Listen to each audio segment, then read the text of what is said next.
Gold, trusted gold buyers. మీరు తాకట్టు పెట్టిన బంగారాన్ని విడిపించి ఈ రోజు ఉన్న మార్కెట్ ధరకు కొనబడను. ఇప్పుడు మీరు అన్నారు అమ్మవారైనా కృష్ణుడైనా శివుడైనా అంతా ఒకటే శక్తి స్వరూపము, మూర్ఖులు అని చెప్పి. ఈ మధ్య కాలంలోనే నాకు జరిగిన ఒక ఎక్స్పీరియన్స్, నేను ఎక్కువగా శివుణ్ణి ఆరాధిస్తూ ఉంటా. ఎందుకు అనవసరంగా నువ్వు శివుణ్ణి ఆరాధిస్తున్నావు, అమ్మవారిని పట్టుకో, శివుణ్ణి ఆరాధిస్తే ఏం ఫలితం లేదు, వాడు పిచ్చోడు ఇంకా ఎక్కువ ఇబ్బందులు పెడతాడు అని చెప్పి అన్నారు. దానికి నేను ఏం సమాధానం చెప్పాలంటారు? నేను ఎలా నిర్ణయం తీసుకోవాలంటారు? అవతల మూర్ఖులు అయితే వాళ్ళకి ఏం సమాధానం చెప్పద్దు, మన పని మనం చేసేద్దాం. కొంచెం జ్ఞాని అయితే అజ్ఞానంతో కాకుండా కొంత జ్ఞానం కలిగితే వాడికి సమాధానం చెప్పచ్చు. అందుకే భర్తృహరి సుభాషితాలు చాలా గొప్పవి. అజ్ఞ సుఖమారాధ్య. అజ్ఞ అంటే ఏమీ తెలియని వాడు ఉన్నాడు, వాడు మూర్ఖుడు కాదు, ఏమీ తెలియని వాడు. ఏమీ తెలియని వాడికి బాగు చేయొచ్చట. అజ్ఞ అంటే ఏమీ తెలియని వాడు, సుఖం ఆరాధ్య బాగా చెప్పడానికి అర్హుడు. ఏమీ తెలియని వాడు కూర్చోబెట్టి చెప్పచ్చు. అంతే. సుఖతరం ఆరాధ్యతే విశేషజ్ఞ.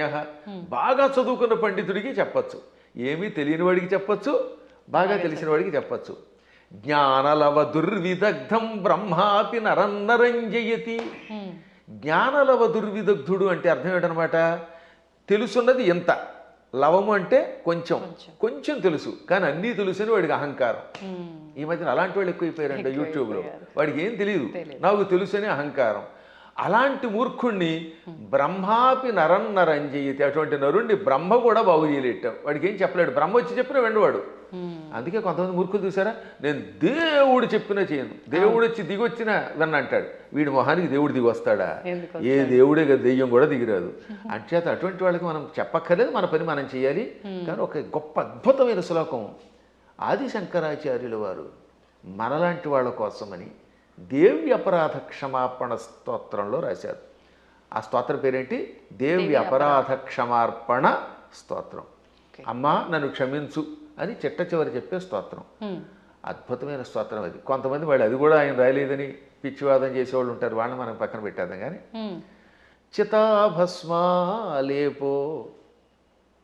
గరళమశనం దిక్పటధర జటాధారి కంఠే భుజగపతిహారీ పశుపతి కపాలీ భూతేశో భజతి జగదీశైక పదవీం భవాని త్వత్పాణిగ్రహణ పరిపాటీ ఫలమిదం.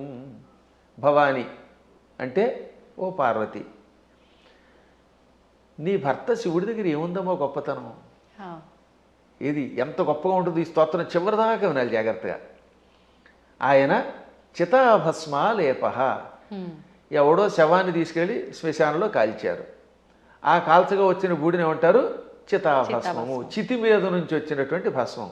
ఆ భస్మాన్ని ఆలేప, ఒంటికి పూసుకుంటున్నవాడు. మనం గంధం పూసుకుంటాం అంటే, మా బొట్టి వాళ్ళం పూర్వం గంధం అరగ తీసుకుని పూసుకునేవాళ్ళం. మీ బొట్టి వాళ్ళు ఈ మధ్యన పెర్ఫ్యూమ్స్ వచ్చాయి కదా, కిష్కం కిష్కం అనేది ఏదో కొట్టుకుంటాడు, మళ్ళీ అందులోంచి గాలి వస్తుంది, అందులోంచి వచ్చేది గాలేగా పొగేగా అని మళ్ళీ అడ్వర్టైజ్మెంట్లు. సరే ఏది ఏమైనా మొత్తం మీద సుగంధ ద్రవ్యాలు పూసుకుంటారు. ఆయన మాత్రం ఒంటికి ఏం చేస్తాడు? కాష్టంలో బూడిద పూసుకుంటాడు. పోని ఆహారం ఇడ్లీలో చపాతీలో బూరిలో గారెలో దధ్వజనో తిండు, గరళ వశనం విషమే ఆహారంగా స్వీకరించాడు. ఇంకా మంచి బట్టలు కట్టుకుంటున్నాడా? కనీసం పద్మాకర్ గారైనా అంతో ఎంతో మంచి లాల్చీ వేశారు. కానీ ఆయన దిక్కులే వస్త్రం. దిక్కు అంటే తూర్పు మొదలుకు అన్ని దిక్కులు. పటము అంటే వస్త్రం. దిక్పటధర అంటే దిక్కులను వస్త్రముగా ధరించేవాడు. అదే దిగంబరుడు అంటే. దిక్కు అంబరహ దిగంబరహ. అంబరం అంటే వస్త్రం, దిక్కులు వస్త్రంగా ధరించేటంటే అర్థం ఏమిటమ్మా? ఇప్పుడు ఉదాహరణకి ఈ గదే పద్మాకర్ గారికి బట్ట అంటే ఇంక వేరే వస్త్రం వేసుకోలేదు. అది దిక్కులు వస్త్రంగా ధరించేటంటే ఏ బట్టలు లేకుండా ఉన్నాడు. అక్కడికి అది అయిపోయింది. ఇక తర్వాత ఏమంటున్నాడైనా, జటాధారి. చక్కగా క్రాఫ్ దువ్వుకోడు, కర్లింగులు లేవు, కటింగులు లేవు, జడలు అట్ల కట్టేసి ఉంటాయి. ఆ అట్టలు కట్టిన జడల్ని ధరిస్తున్నాడు. మెడలో బంగారపు గొలుసు ఒక్కటి కూడా లేదు. భుజగపతిహారి, బుస్సుమని మీదకి వచ్చే కాటురాజు గారిని మెడలో వేసుకున్నాడు ఆయన. పావుని గొలుసుగా వేసుకున్నాడు. పశుపతి, ఇంకా ఆయన ఎవరికి అధిపతి? పశువులకు అధిపతి. చేతిలో చూస్తే ఏ కంచమో ఆకో పుచ్చుకుని వాళ్ళంతా బఫేని పెడుతున్నారుగా, ఆయన స్వామివారు ఏం చేస్తారట, కపాలం ధరిస్తాడు, భిక్షాపాత్రగా చేతిలో పుర్రిని ధరించాడు బ్రహ్మ కపాలాన్ని. భూతేశ, భూతాలకు అధిపతి. ఇవన్నీ అవలక్షణాలు పైకి కనపడ్డం. కానీ ఇన్ని అవలక్షణాలున్నా జగదీశైక పదవీం భజతి అంటే సమస్త లోకాలకి ఈశ్వరుడు అవుతున్నాడు. జగదీశ్వరుడు అనగా సమస్త లోకాలకి అధిపతి, చక్రవర్తి. అన్ని లోకాలని పరిపాలించడానికి కావలసిన అర్హతలు వచ్చేసి ఆయనకి. లోకాలన్నిటినీ పరిపాలిస్తున్నాడు. కారణం ఏమిటో తెలుసా? భవాని త్వత్పాణిగ్రహణ పరిపాటి ఫలమిదం. నీ పాణిగ్రహణం చేశాడు, నీ చెయ్యి అందుకున్నాడు అంటే నిన్ను పెళ్లి చేసుకున్నాడు. అమ్మ ఆయనలో అన్ని అవలక్షణాలే, అయినా లోకాలను పరిపాలిస్తున్నాడు. కారణం నిన్ను పెళ్లి చేసుకోవడం. ఇదంతా నీ అనుగ్రహం. అంటే ఇందాక ఒక ఆవిడ చెప్పిందనోగా, ఏమని? అమ్మవారిని పూజిస్తే లాభం ఆయన దగ్గరే ఉంది అని. ఈ పై శ్లోకం యొక్క తాత్పర్యం ఇలా కనపడుతుంది. అంటే ఇందాక మీరు అన్నట్టు మిడిమిడిగా తెలుసుకొని మాట్లాడే మాట. ఇప్పుడు ఈ శ్లోకంలో ఉన్న అంతరార్థం తెలిస్తే మనకు ఆశ్చర్యం కలుగుతుంది. సామాన్యుడి భాషలో చెప్పాలంటే వాడికి పిచ్చెక్కుతుంది. ఇప్పుడు అమ్మవారిని పార్వతి అనలేదండి. పార్వతి అంటే పర్వతరాజు కూతురు, పుట్టింటి వారి పేరుతో పిలవాల. భవాని అన్నాడు ఆయన. భవాని అంటే అర్థం ఏంటి? భవస్య పత్ని భవాని అంటే శివుడి పెళ్ళామా. దాని అర్థం ఏంటి? మళ్ళీ అక్కడ ఏమంటాడంటే ఆవిడ్ని ఓ శివుడి పెళ్ళామా అన్నాడు. మనకి ఏమనిపిస్తుంది? ఆవిడ పొగిడినట్టేం లేదు. మళ్ళీ వచ్చేసరికి నువ్వు ఎన్ని గొప్ప లక్షణాలు ఉన్నా, నీ వల్ల ఆయనకు గొప్పతనం వచ్చినా నువ్వు శివుడి పెళ్ళానివే. నీ అనేది నీప్ అని ఒకటి ఉంటుంది వ్యాకరణంలో. ఆ నీప్ అనేది కొన్నింటికి చేరితే భార్య అని అర్థం వస్తుంది. ఆ ఏ ఏ పదాలకి? భవ దానికి నీపు చేరితే భవాని, మృడ నీపు చేరితే మృడాని, రుద్ర నీపు చేరితే రుద్రాణి, శర్వ శర్వాణి. వీటికి భార్య అని అర్థం వస్తుంది. అందులో శివాని లేదు. అందుకే శివాని అనే శబ్దం అసాధు. శివాని అని వాడేస్తారు కానీ శివశబ్దం పక్కన నీపు ఉండదు. భవ, రుద్ర, మృడ, శర్వ ఇది ఆకృతి గణం. వీటికి మాత్రమే చేరితే భవాని, రుద్రాణి, మృడాని, శర్వాణి అవుతాయి. కాబట్టి ఇంత చేసి నువ్వు ఎంత గొప్పదానివైనా, నీ వల్ల ఆయనకి వచ్చినా నువ్వు ఆయన పెళ్ళానివే అని చెప్పడం. ఇంకా పైకి వద్దాం. ఇందాక చెప్పినవి, ఈ ప్రపంచంలో ఎవడైనా కాష్టంలో ఉన్న బూడిదను పూసుకుంటాడా? మీకు ఎంతో స్నేహితుడు ఒక ఆయన ఉన్నాడండి, ఎంతో ఇష్టుడు ఒక ఆయన ఉన్నాడు. ఆ గొప్ప వ్యక్తి ఒక ఆయన తాతగారు అంటే చాలా ఇష్టపడతాడు. ఆ తాతగారు పోయారనుకుందాం. ఆ తాత లేకపోతే బతకలేనన్నవాడు ఆ తాతగారి శరీరం కాలిపోయాక ఆ బూడిద పూసుకుంటాడా? అస్సలు. ఒక్క శివుడు మాత్రమే తన భక్తులు తనను ఉపాసించాక వాడు నా భక్తుడు, వాడు నాకు ఎంతో ఇష్టుడు అని వాడు చావగానే వాడి శరీరాన్ని శ్మశానంలో కాలిస్తే రారా నాయనా అని వాడి బూడిదని ఒంటికి పూసుకుంటున్నాడు. ఆ బూడిద పూసుకోగానే వాడు శాశ్వతంగా కైలాసానికి వెడుతున్నాడు. అంటే ఆ భక్తుడి మీద ఆయనకి ఎంత ఇష్టం. ఈ ప్రపంచంలో ఇంత ప్రేమగా చూసే దేవుడు ఇంకెవడన్నా ఉన్నాడా? ఒకసారి ఆలోచించండి. భక్తుడి యొక్క కాష్టంలో బూడిదని ఒంటి మీద గంధంలా పూసుకునే ఏకైక కరుణామూర్తి శివుడే. ఆయనకి మాత్రమే శక్తి ఉంది, ఇంకెవడో పూసుకోలేడు. పూసుకుంటే చస్తాడు, బ్యాక్టీరియా వచ్చి చచ్చిపోతాడు ముందు. రెండవది గరళ మశనం. పాలసముద్రం చిలికారు. ఈ పాలసముద్రంలో అమృతం వస్తుంది అనుకుంటే మొట్టమొదటి పుట్టింది విషం. భయంకర కాలకోట విషానికి లోకాలన్నీ కాలి బూడిదైపోయాయి. అందులోంచి పొగొచ్చింది. అందరూ దిక్కులేక శివ రక్షించమని ఆయన దగ్గరికి వెళ్ళారు. ఒక్కడు తాగాడు దాన్ని ఎవడన్నా? ఇంతమంది సోకాళ్ళు దేవతల్లో ఒక్కడైనా దాన్ని తాగి రక్షించాడా? ఒక్క శివుడు మాత్రం పార్వతి కేసు తిరిగి, పార్వతి వీళ్ళు నా పిల్లలు రక్షించమని అడిగారు, తాగేస్తున్నాను అన్నాడు ఆయన. అప్పుడు భార్య తాగమంటుందండి నిజంగాను? ఏ భార్య అయినా సరే, ఏమండి వాళ్ళకి మతి లేకపోతే మీకు మతి లేదా? బాబోయ్ నా మంగళసూత్రం గట్టిగా ఉండాలి, మీరు తాగద్దనాలా? కానీ ఆవిడే ఉంది, తాగేయండి. అందుకే పోతన గారు అక్కడ ఒక అద్భుతమైన పద్యం రాశారు భాగవతంలో అష్టమస్కంధంలో. మృంగెడివాడు విభుండని. మింగేవాడు తన భర్తని తెలుసు. ఆ మింగేవాడు తన భర్త అని ఆవిడ తెలియదా? తెలుసు. మృంగెడిదియు గరళమనియు. ఆయన మింగేది గరళం, విషం తప్ప అమృతం కూల్ డ్రింకు కాదని ఆవిడికి తెలుసు. అది తాగితే ఏం జరుగుతుందో కూడా తెలుసు. అది ఇంకోటి ఎవడన్నా తాగితే చచ్చిపోతాడే తెలుసు. అయినా మేలని ప్రజకుల్ మృంగుమనే సర్వమంగళ మంగళ సూత్రంబునెంత మది నమ్మినదో. ఎంత అద్భుతమైన పద్యం. అయినా ఈ సృష్టి అంతా తన పిల్లలు, మా పిల్లలు బాగుండాలి, వాళ్ళ కోసం మేము ఏమైనా పర్వాలేదు అని త్రాగమన్నది. తాగమండవే కాదు, తన మంగళసూత్రాన్ని అంత నమ్మింది. శివుడు నా మెడలో మంగళసూత్రం కట్టాడు, కట్టాక ఆయనకి ఏం అవ్వదు, నా మెడలో ఆయన కట్టిన మంగళసూత్రం ఉండగా ఈ విషయం కూడా ఆయన ఏమీ చేయదనే నమ్మకంతో తాగమన్నదట. అది వాళ్ళ దంపత్య యొక్క బంధం. ఆ దంపతులు ఇద్దరిలో ఎవరు గొప్ప ఎవరు తక్కువ అంటే అది అజ్ఞానం. ఈవిడ వల్ల ఆయన, ఆయన వల్ల ఈవిడ. ఇంతకీ ఎందుకు చెప్తున్నానంటే, నేను అంతటి కాలకోట విషమును టక్కన చేతిలోకి తీసుకుని ఇంత నేరేడు పండు ముద్దగా మార్చి మింగాడు ఆయన. మింగడం కూడా కంఠంలో ఎక్కడ పెట్టుకున్నాడు, సరిగ్గా ఈ కంఠం దగ్గర పెట్టాడు. లోపల లోకాలు ఉన్నాయట, బయట లోకాలు ఉన్నాయి. విషం బయట ఉంటే బయట ఉన్న లోకాలని బూడిద చేస్తుంది, కడుపులోకి వెడితే కడుపులో ఉన్న లోకాలు బూడిదైపోతాయి. ఇక లోకములు లేని ఏకైక స్థానం ఆయన కంఠాన్ని మాత్రమే అట్టే పెట్టాడు. కంఠంలో లోకాలు లేవు, అందుకని గొంతుకులో పెట్టాడు. ఇక్కడుంటే ఎవరికీ ప్రమాదం లేదు కనుక. ఇప్పుడు మీకు ఒక కాఫీ ఇస్తాం, తాగండి. తాగి నాలుక మీద కానీ కడుపులోకి కానీ పంపకుండా గొంతుకులో అట్టే పెట్టగలరా? అస్సలు సాధ్యం. గుట్టక వేస్తే టక్కన కిందకి దిగిపోవాల్సిందే, లేదా అతి కష్టమే నోట్లో పెట్టాలి. అది కూడా ఎంతసేపు పెట్టగలం, బయటనే ఉమ్మాలి, అవునా? అటువంటిది అంత కాలకోట విషయాన్ని ఇక్కడ బంధించే శక్తి ఏ దేవతకు ఉంది? ఒక్క శివుడికి ఉన్నది. అందుకే తెల్లని శివుడి శరీరం కూడా, శివుడు కూడా నాలా అందంగా తెల్లగా ఉండేవాడు. ఈ విషం కంఠంలోకి వెళ్ళాక నీలంగా మారిపోయి శ్రీకంఠుడు గరళకంఠుడు అయ్యాడు. అది ఆయనకు ఒక ఆభరణం అయింది, కీర్తి తెచ్చిపెట్టింది. అందువల్ల గరళ వచనం అంటే అంతటి విషాన్ని ఆహారంగా స్వీకరించి గొంతుకులో పెట్టినవాడు ఆయన తప్ప ఎవడున్నాడమ్మా? ఇంకా ఆకాశాన్ని జుట్టుగా మార్చుకొని అట్లగట్టేలా జడలు పెట్టాడు. ఆకాశంలో ఉన్న మబ్బులు అవన్నీ ఆయనకి కేశములైపోయాయి, వ్యోమకేశుడు ఆయన. అందువల్ల జటాధారి. మెడలో వాసుకి అని పిలువబడే ఒక భయంకర సర్పాన్ని ఎవడు పెట్టుకోగలుగుతాడు? ప్రపంచంలో పాముల్ని భరించే శక్తి ఇద్దరికి ఉంది. ఒక ఆయన పాము మీద పడుకున్నాడు, శ్రీ మహావిష్ణువు ఆదిశేషుడి మీద. ఇంకోటి ఎవడు ఆయన భరించలేడు. ఆ వాసుకినేమో మెడలో ఈయన గొలుసులో వేసుకున్నాడు. అలా విషసర్పమును కూడా ఆభరణంగా ధరించావు. పశుపతి అంటే మనందరం పశువులం, జీవులందరినీ ఏమంటారు? పశువులు. ఇంగ్లీష్లో కూడా man is a social animal అంటారు, గుర్తుపెట్టుకోండి. సంస్కృతంలో కూడా అంతే. పశువులు జంతువునాం నరజన్మ దుర్లభం, ఈ జంతువులలో మానవ జన్మే దుర్లభము. కాబట్టి ఏ లాంగ్వేజ్లో అయినా సరే పశు శబ్దమునకు ప్రాణులు అని అర్థం. ప్రాణులందరినీ పరిపాలించేవాడు ఆయన పశుపతి అంటే.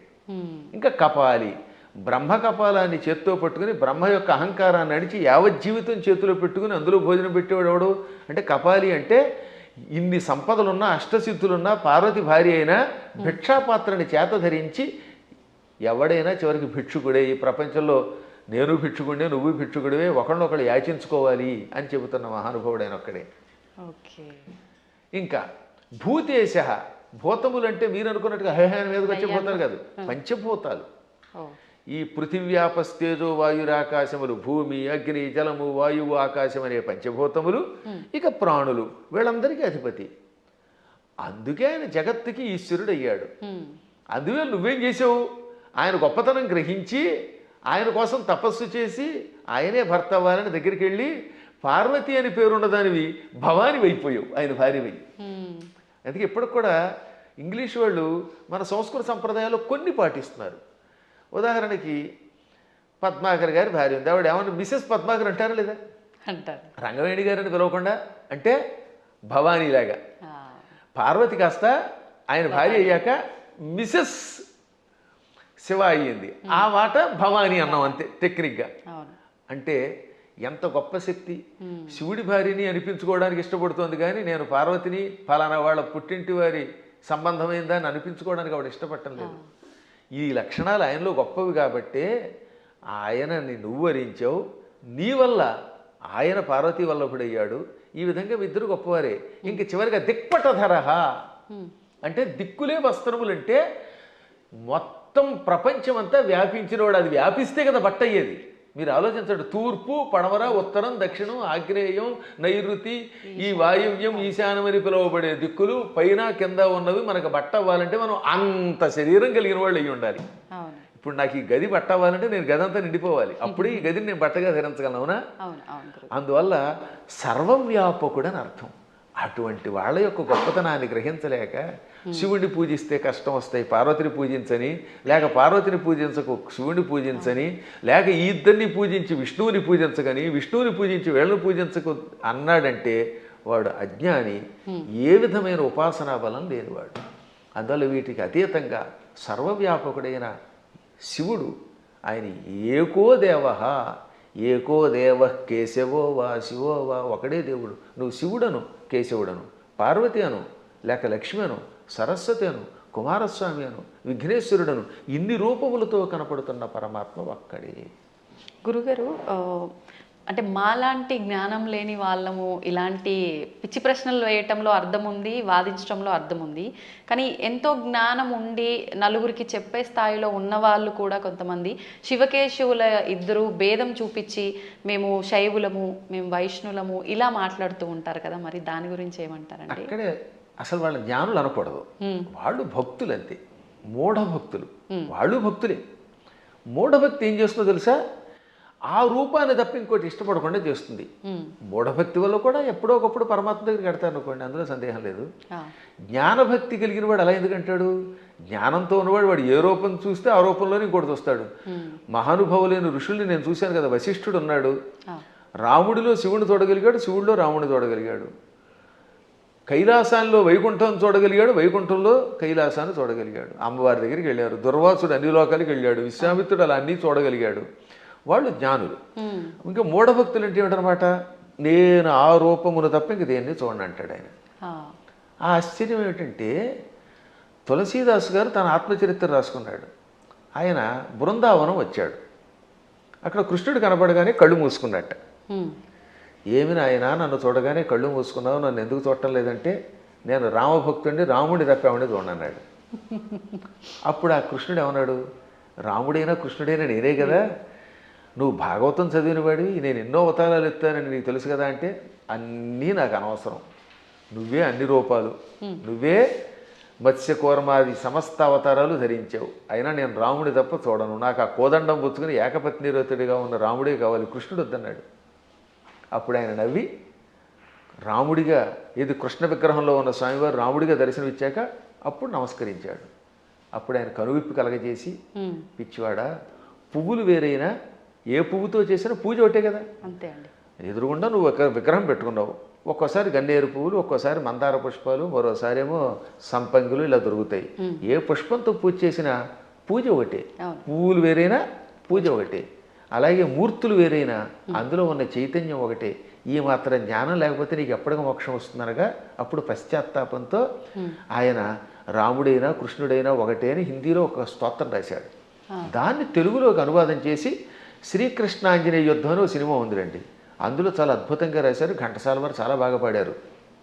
చిట్ట చివరిలో ఆంజనేయుడు జ్ఞానోదయం పొందినట్టుగా ఆ పాట పెట్టారు. పూలు వేరైనా పూజ ఒకటని నేటికి తెలిసెను ఓ దేవా, రాముడవైనా కృష్ణుడవైనా ఆదిదేవుడవు నీవేనయ్యా, రాముడవైనా కృష్ణుడవైనా ఆదిదేవుడవు నీవేనయ్యా, హరే రామ హరే కృష్ణ హరే రామ హరే కృష్ణ హరే రామ హరే కృష్ణ. అందుకని మన వాళ్ళు హరే రామ హరే కృష్ణ అన్నారు. పరమాత్మ ఒకటే.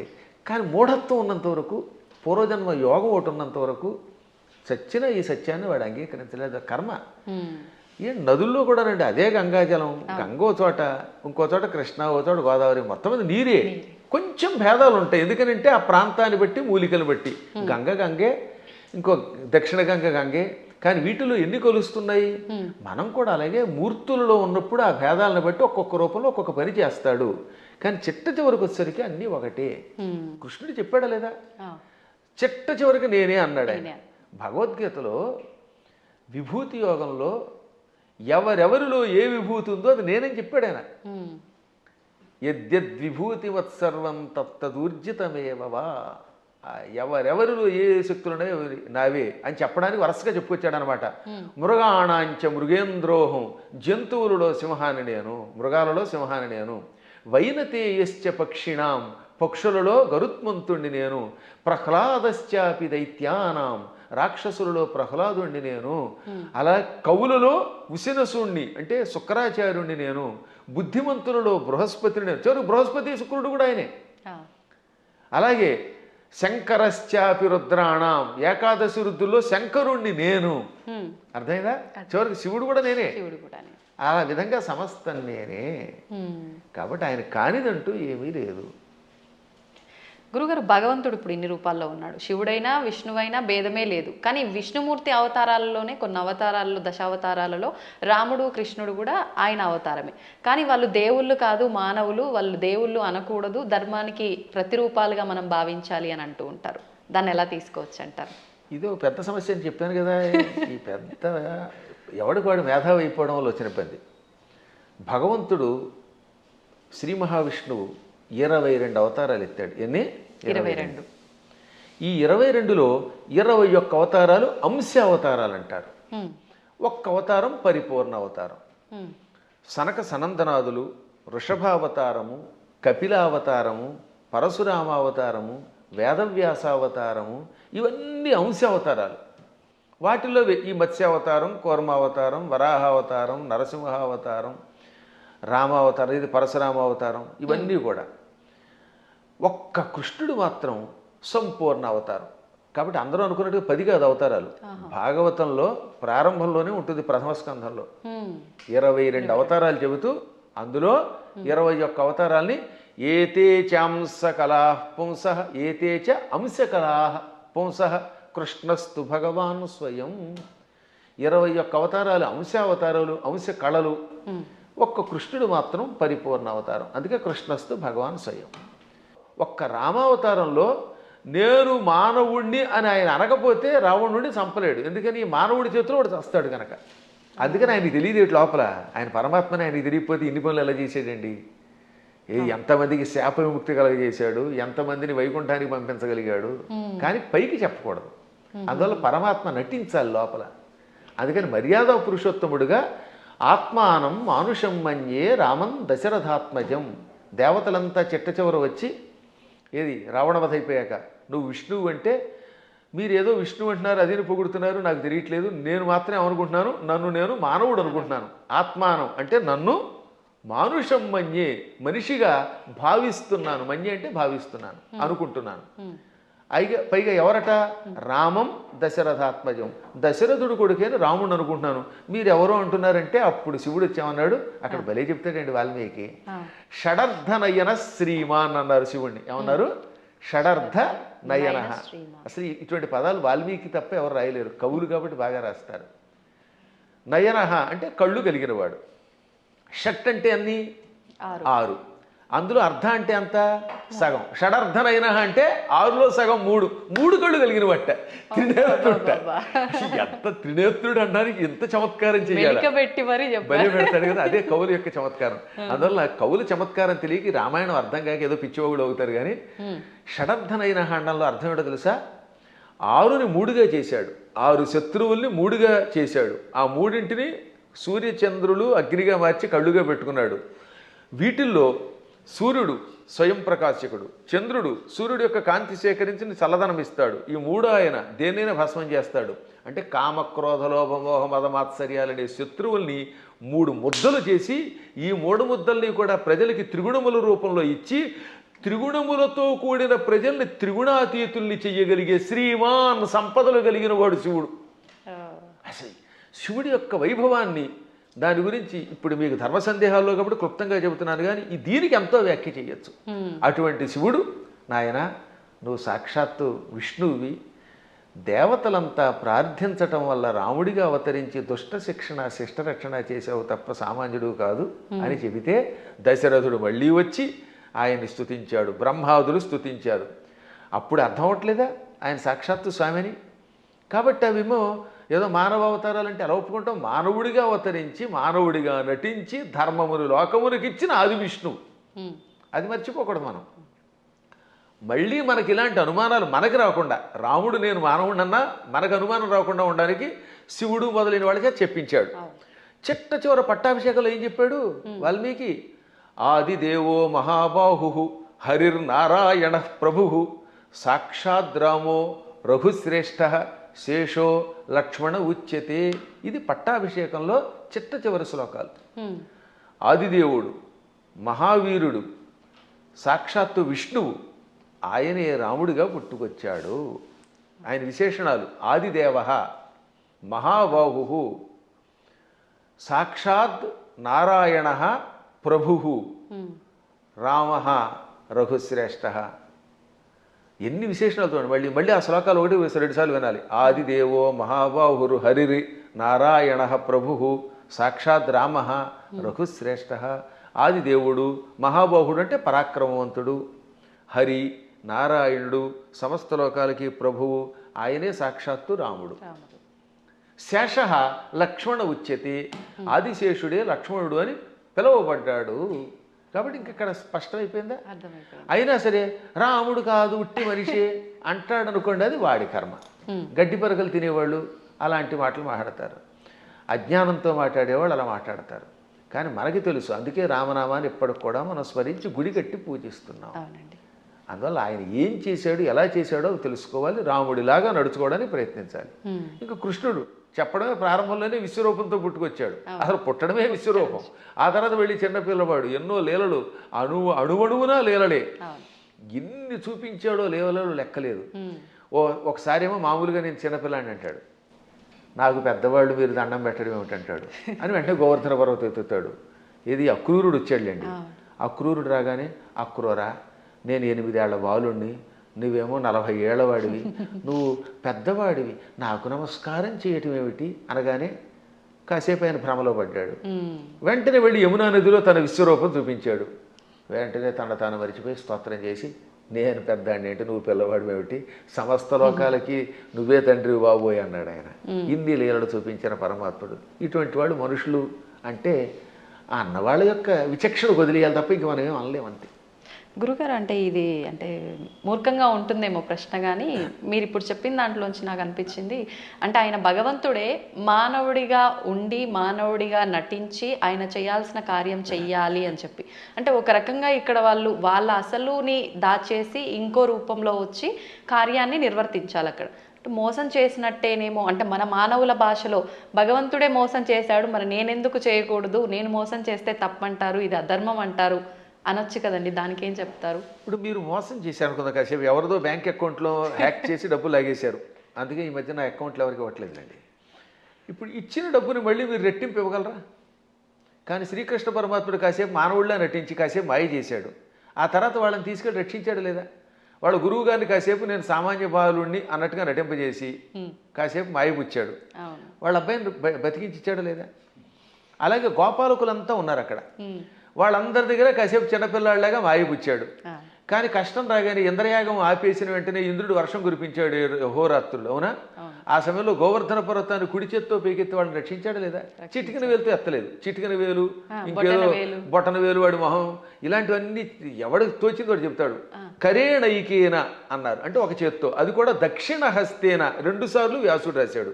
తెలుగులో కూడా గోవర్ధన గిరి ఎత్తెన్ చక్క నొక్క కేలన్ లేలన్ అని పోతన గారు అనువాదం చేశాడు. మళ్ళీ అది ఏ చెయ్యో మనకి తెలియదు కదా, అందుకని తర్వాత పద్యంలో వలకేలదాల్చి అంటే కుడి చేత్తో ఎత్తి విపుల ఛత్రంబుగా బట్టి అన్నాడు, చేత్తో ఎత్తాడు ఆయన. పర్వతాన్ని 7 రోజులు ఎవరెత్తగలరు? అప్పుడు వాళ్ళకి అర్థమైందా లేదా? కాబట్టి పరమాత్ముడు ఎప్పుడు నేను పరమాత్ముడిని భూలోకంలో ఉన్నప్పుడు చూపిస్తే తన లీలలు, అప్పుడు అవతల వాళ్ళు ఈయంతో సన్నిహితంగా మెలగలేరు. ఇప్పుడు మీ పై ఆఫీసర్ ఎప్పుడు స్ట్రిక్ట్గా నేను ఆఫీసర్ అని కూర్చుంటే మీరు ఏం ఉద్యోగం చేస్తారు? ఈ దిక్కుమాలాడు శాడిస్ట్ దొరికాడు అంటారా లేదా? అంటారండి. ఏడిపించేస్తే మీకు స్వేచ్ఛ ఇవ్వాలి. అందువల్ల ఆఫీసర్, బహుశా మీదైనా ఆఫీస్ అనుకుంటున్నాను, నాకు తెలియదు అది. ఒకవేళ ఇతరుల దగ్గర ఉద్యోగం చేస్తే ఆ ఉద్యోగం చేసినంతసేపు అవతల వాడు ప్రేమగా చూడాలి. ఇప్పుడు నా దగ్గర చాలామంది పనిచేస్తున్నారు, అర్చకులు పనిచేస్తున్నారు. నాతో పాటు మీరు చూశారు కదా, నాతో పాటు ఓ సహాయకుడు వస్తాడు రాజు.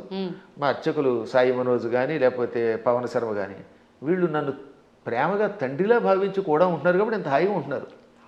వాళ్ళు ఎందుకు ఖర్చు పెట్టారు, ఎలా చేశారు నేను అడగను. అప్పుడు వాళ్ళు ఇంకా నిజాయితీగా ఉంటారు. అవునండి. ఇంట్లో వంటకి మాకు చిన్నప్పుడు ఒక ఆయన ఉండేవాడు, ఒక హౌస్లో ఉండేవాళ్ళండి.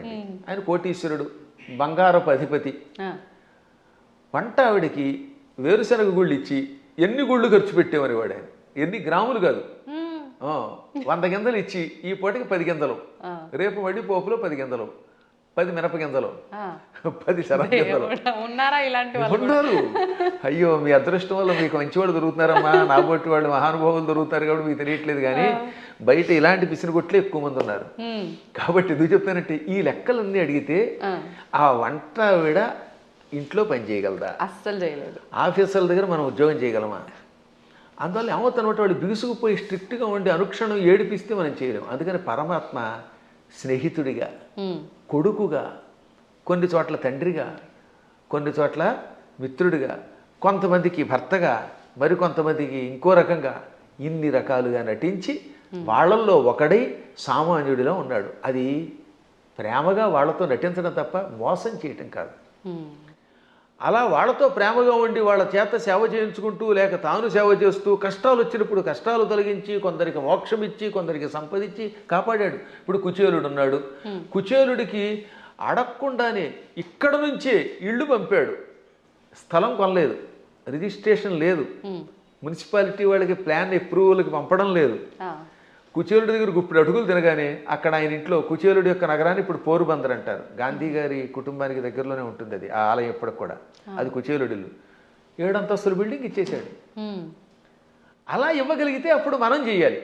అందువల్ల మనం మోసం చెయ్యడం ఎలాగా అనేది కథల్లో నేర్చుకుంటున్నాం, కానీ ప్రేమ చూపించడం, మహిమలు చూపించడం నేర్చుకోవట్లేదు.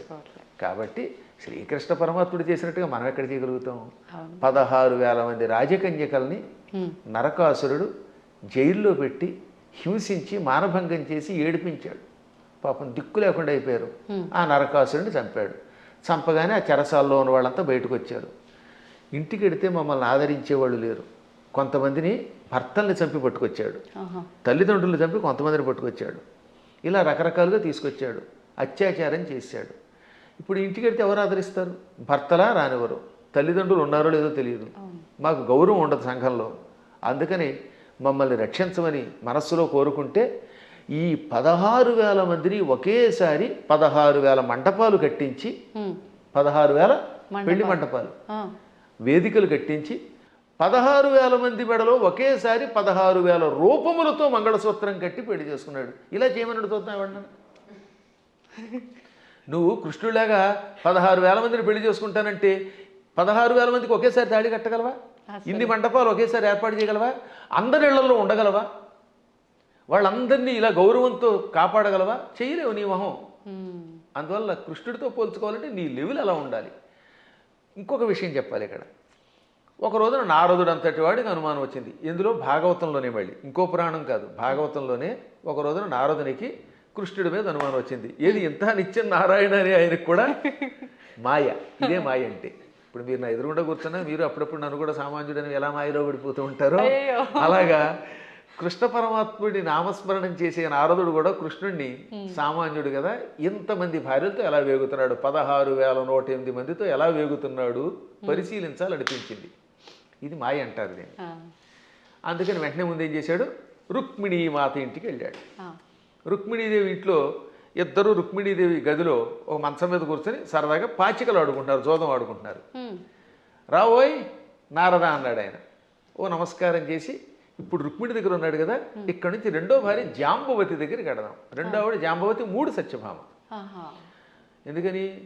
శమంతకమణిని తీసుకురావడానికి వెళ్ళింది ముందు జాంబవతి దగ్గరికి. జాంబవతిని పెళ్లి చేసుకుని వచ్చాక ఆ తర్వాత సత్రాజిత్తుకి మణిస్తే 3వ భార్య సత్యభామ అయ్యింది. ఇప్పుడు ఏం చేశాడు? రెండో భార్య దగ్గరికి వెళ్ళాడు.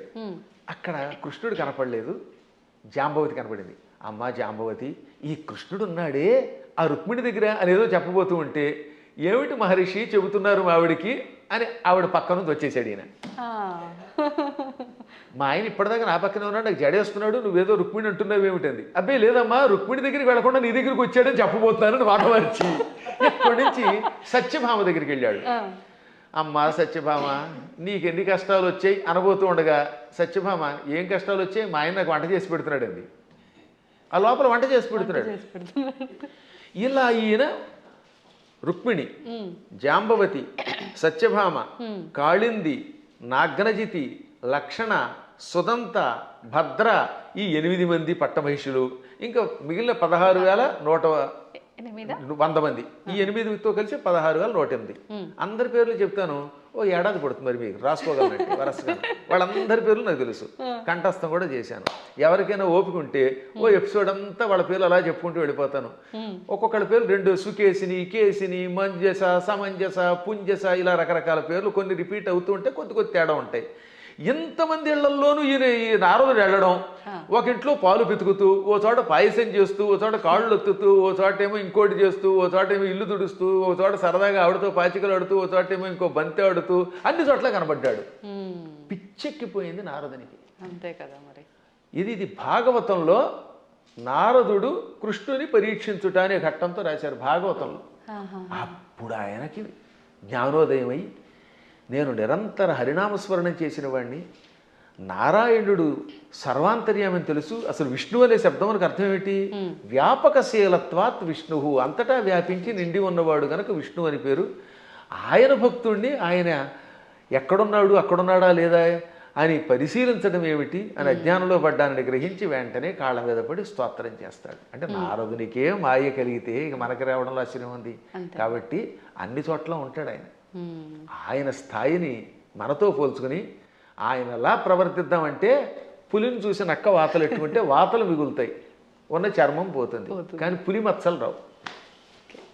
గురుగారు, ఇప్పుడు మీరు చెప్పిన దాన్ని బట్టి కృష్ణుడు ఆయన భార్యలతో ఉన్నది ఒక ఉదాహరణగా మాకు అర్థమవడం కోసం చెప్పినా అది వినటానికి అయితే చాలా బాగుంది. ప్రస్తుత రోజుల్లో నిజంగా భార్యాభర్తల బంధం అలా లేదని చెప్పాలి. అంటే అందరూ అని కాదు, కొంతమంది ఒక మిత్రుల్లా ఉండాలి అంటే సమయానికి తగ్గట్టుగా ఇద్దరు భార్యాభర్తలు అన్యోన్యంగా అలా ఉండాలి, కానీ అలా ఉండట్లేదు. ఎందుకని అంటారు? ఇప్పుడున్న కారణం ఏంటి చెప్పమంటానమ్మా? అసలు సగం సినిమాలే పాడి చేస్తున్నాయి కొంత, ఇప్పుడు సినిమాలు మరికొంత. మనుష్యులలో ఆర్థిక స్వాతంత్రం వచ్చేసింది.